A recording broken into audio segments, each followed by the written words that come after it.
Кече 2 февралда Баткен шаарында 20-га жакын соодагер ККМ аппаратын орнотууга наразычылыгын билдирип, салык кызматынын Баткен шаарындагы башкармалыгынын имаратына чогулду. Алар ККМ аппаратынын салыктык пайызы жогору болгондуктан сатуучуларга да, кардарларга да кыйынчылык жаралаарын айтышты. ККМге мисалыга 100 000 соода кылсаң 4 000 төлөйсүн деп ККМ койдурганы налоговыйдагылар барып атат биздин сатуучулук магазиндерибизге. Анан биз буларга каршы чыгып атабыз. Анан арзан сатканыбызда биз ККМге 100 000 соода кылганыбызга 4 000 төлөй албай калат экенбиз. Ошондуктан биз өзүбүздүн президентке Садыр Нуркожоевичке кайрылуу жасайт эдик. Биздин ушул Баткендин ККМдин процентини мүмкүн болсо азайтып берсе. Баткен шаарында дүкөн иштеткен Гүлнара Амираева салыктарды мурдакыдай эле патент боюнча төлөө ыңгайлуу экенин айтат. Келген товарлар кымбат болуп, үстүнө биз дагы кымбат сатышыбыз керек болуп атат. Ошо сиздерден суранат элек, ушул бизге патент бойдон эле калса жакшы болот эле Баткен элине.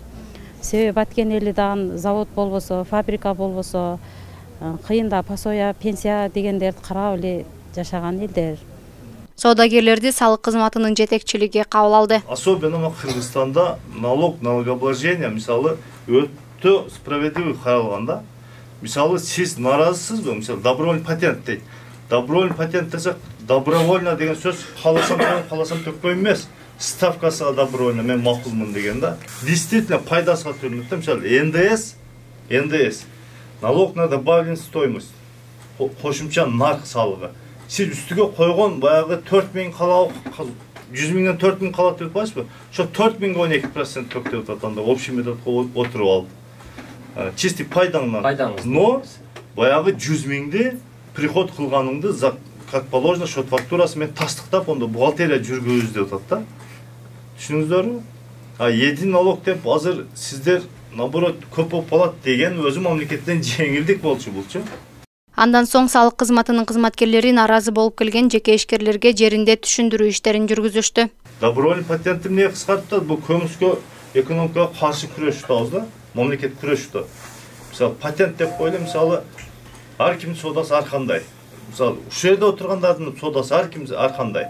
Бирок налогуңуздар бирдей. Ушул справедливый негизи да. Мисалы бирөө 10 миллион соода кылат, бирөө 900 000 bir ayda soda kıldı. Ökö, bирок бир эле патент алып атат. Себеби магазиндин аянты бир эле. Мамлекеттик салык кызматынын Баткен шаары боюнча башкармалыгынын маалыматында буга чейин шаарда 173 салык төлөөчү ККМ аппаратын колдонуп келген болсо, жакынкы күндөрү дагы 80 дана аппараты салык төлөөчүлөргө таратылган. Нурпейил Ашур кызы, Кудайберди Дуйшаев, Салам Медиа, Баткен. Так, 120.